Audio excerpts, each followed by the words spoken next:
Tunaendelea kumshukuru Mwenyezi Mungu. Tumesafiri salama kutokea Tanga tukaenda Arusha, lakini hivi ninavyozungumza na nyinyi na mnaonitizama hapa kupitia Pamba TV, tumerejea salama jijini Mwanza mara baada kutoka kwenye michezo yetu ya ugenini ambayo kimsingi hatukufanya vizuri kama club.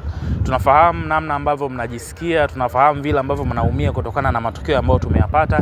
Hayakuwa matokeo mazuri na sio utamaduni wa klabu ya Pamba Jiji hasa kwa msimu huu. Tuendelee kuwaomba mashabiki na wapenzi wa klabu ya Pamba Jiji, muendelee kuwa wavumilivu. Hayo ambayo yamepita. Kwa sasa tayari tunajipanga kuhakikisha furaha na faraja inarejea kwa upande wenu. Kimsingi tumeanza maandalizi tayari kwa ajili ya mchezo wetu unaofuata ligi kuu soka Tanzania bara dhidi ya klabu ya Fountain, mechi ambayo itachezwa mnamo tarehe 30 pale jijini Arusha kunako uwanja wa Sheikh Amri Abeid. Tunafahamu pia utakuwa mchezo rahisi, hasa pia kutokana na wenzetu wametoka kushinda mchezo ambao umepita. Niwaambie mashabiki, tunajipanga kuhakikisha yale maumivu namna ambavyo mmejisikia kwenye michezo almost mitatu ambayo imepita, basi mnarejea kwenye yale mazingira ambayo mmeyazoea. Benchi la ufundi chini ya Francis Baraza, uongozi wetu pamoja na wachezaji, kila mmoja kwa nafasi yake anataka na anajaribu kupambana kuhakikisha ile furaha ambayo mmeizoea inakwenda kurejea. Kwa hiyo kwa sasa tuambie tu tumeshaanza maandalizi kuelekea kwenye mchezo wetu unaofuata dhidi ya Fountain. Mbali na hilo la taarifa juu ya maandalizi yetu kuelekea kwenye mchezo unaofuata, mchezo wetu wa mwisho wa ligi kuu soka Tanzania bara dhidi ya klabu ya TRA ambao tulipoteza kwa 1-0.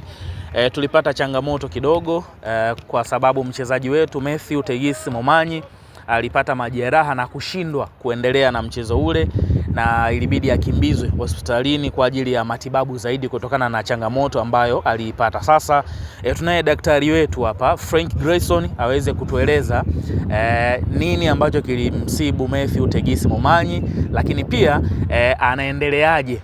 Wanapamba na mashabiki wa mpira kwa ujumla wanataka kufahamu kile ambacho kinaendelea. Karibu sana daktari wetu Frank Grayson, utueleze juu ya hali ya Matthew Tegisi Momanyi. Kwa jina naitwa Frank Grayson, ndio daktari wa timu ya Pamba Jiji. Kwa hiyo kwenye mchezo huo Tegisi aliumia na tulimpeleka na ambulance hospitali haraka sana.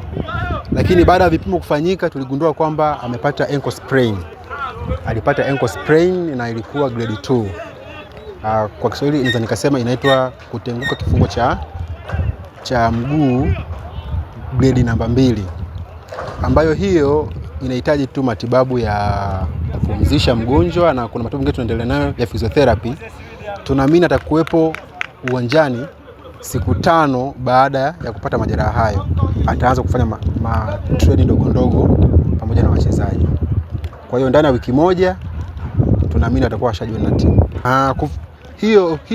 Hiyo inaweza ikatokea kwa sababu nyingi sana, lakini sababu moja ambayo ni kubwa sana inaweza ikatokana kama mtu amepigwa kwenye ile, amepata impact nasema kwenye ankle joint.